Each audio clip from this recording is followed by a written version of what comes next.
About 2 years ago, I was driving home from a family reunion pretty late at night, and the drive was about 2 hours. I didn't stay the night because I had to be back for work the following day. Most of the drive was on roads with dense bushes and trees on either side. The real creepy ones you see a lot in movies. Anyway, I had been driving about 45 minutes and I was starting to get really tired. You know how sometimes you just suddenly become really tired, out of nowhere? Well, yeah, that happened to me. I know I wasn't going to last, but I didn't come across any place that I felt I could park and safely sleep.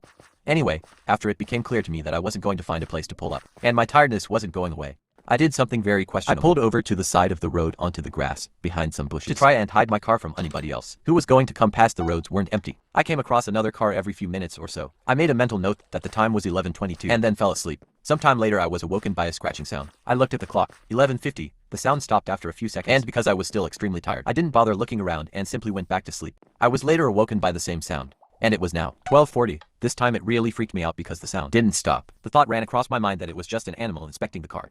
But why would it return almost an hour after it had left the previous time? I looked in my rearview mirror and just managed to catch a glimpse of something running away into the forest. Now, at the time, I thought it was the damn hook killer. You know, the one that scratched that couple's car and then slaughtered the guy when he got out to investigate. Fuck that, I thought to myself, so I got the hell out of there.